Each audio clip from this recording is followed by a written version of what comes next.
Welcome back to the today's class on advanced switchgear. Today we will be seeing about testing procedure for unit testing. Short time current test. Almost all modern high power circuit breakers, minimum oil, air blast, SF6 circuit breaker consist of two or more ideal units per pole. So all the circuit breakers in the market from minimum oil to SF6 circuit breaker has minimum of 2 poles per unit.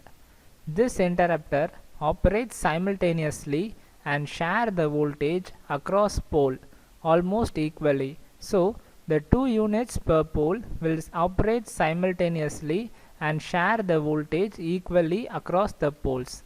The breaking capacity in MVA is also shared equally. So since there are 2 poles, the breaking capacity is also shared equally because the 2 poles are operated simultaneously by the mechanism.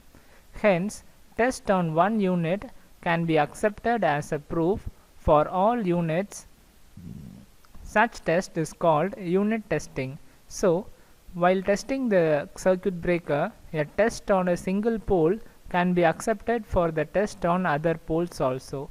So this type of testing is known as unit testing. Unit testing is an internationally accepted method. While applying unit test voltage to be reduced by a factor of K. So unit testing is internationally approved by all the countries, and this method will reduce the testing voltage by a factor of K.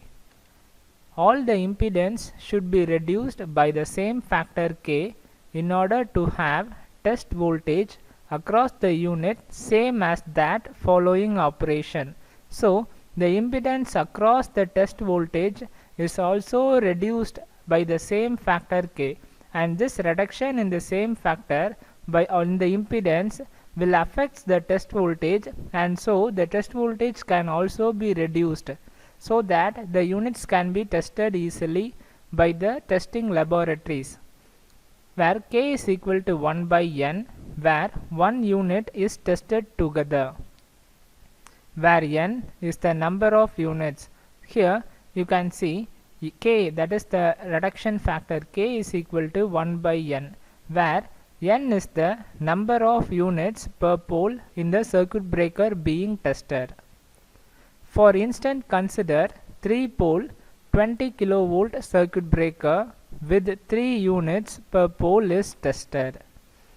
Test to be performed at a normal voltage of 230 kV. So the testing voltage is 230 kV and the circuit breaker rating is 20 kV, and this circuit breaker consists of 3 poles. Voltage across each pole will be 230 divided by root 3 for 3-phase supply. So the voltage will be 132.8 kV.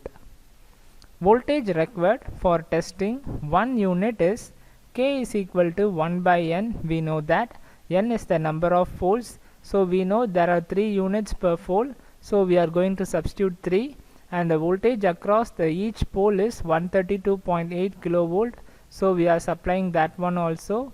So the K will be 44.3 kV. That is, the voltage required for testing one unit of the pole is 44.3 kV.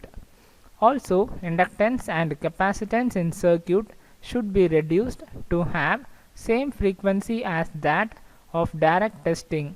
That is, the testing frequency should also be reduced by adjusting the inductance and capacitance value, and the natural frequency should be Fn is equal to 1 divided by 2 pi root of L into C. Natural frequency of transient restriking voltage and time scale also remains the same. So the transient restriking voltage and the time scale of the transient restriking voltage will remains the same irrespective of the reduction in voltage and the circuit impedance. Circuit breaker in which voltage distribution across pole is not evenly distributed among the units. So in a circuit breaker, the voltage distribution along the poles is not even, then the unit should be tested for separate poles. Some units will be stressed more and the other units will be stressed less. So while the distribution of voltage along the poles are not even, then the stresses applied by the voltage during the circuit interruption will be varied, and some of the units will be stressed more and some of the unit will be stressed less. So this voltage distribution along the poles should be uniform. The test should be performed so as to test high stress coming over the unit. So the test which is performed in the circuit breaker should be capable of producing the severe high stress which will be coming across the one unit of the circuit breaker. Statistically, unit test has been established as a reliable testing method. So unit testing is statistically a reliable testing method, and it is also accepted as an international testing method for testing poles of a circuit breaker and their rated interrupting capacity also. Thank you.